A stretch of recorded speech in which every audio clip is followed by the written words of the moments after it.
So Caleb was always really good at sports. I was good at sports too, but he was exceptional in, and like I said, basketball was his passion. He talked about it. He and the other boys, at least two other boys, Nathan Trueblood and Brent Mensinger. I always said Caleb Nathan Brent because they were always talking and they were always talking about basketball and they were super obsessed with um, did they call them the Fab Five or something? I forget. The dream team basketball that team that went and dominated America and all this in the Olympics and everything. And it was just, Michael Jordan days, Charles Barkley, those guys. So super obsessed. Okay. So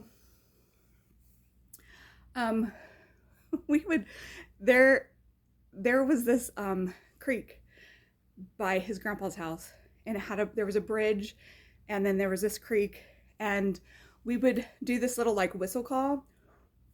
I don't know if I can do it now, but it was like a pigeon call and my dad taught it to me and I shared with Caleb and a couple of other of our neighbors and we would sometimes call that call, and when we did we would sometimes meet at this bridge and play and stuff, and sometimes Caleb and I would sneak down there and sneak a kiss and everything, and it was really cute and just fun and kid stuff.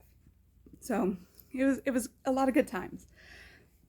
So then as we got older, I was a cheerleader in grade school and that was a big deal, and I was always in sports as a kid, softball and basketball and cheer and swimming, so I had my things too, and so then we would get together during the year, and it was so funny because one day he started calling me Medusa, like just out of the blue, and I'm like, what is that?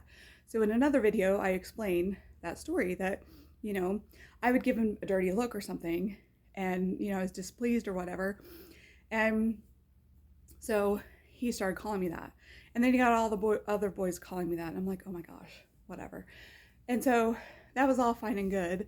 For a while it was annoying, but it's boys, I put up with it. He pulled my pigtails and all this, but we would tell stories on the bus and he would tell me about his angel, I think his name was Gabriel, that talked to him outside of his window and things like that. We talked about God a lot, and of course he knew the Bible more than me, which I was always impressed by, actually, because I knew all my prayers and stuff, but I didn't really know the Bible like verse for verse like he did.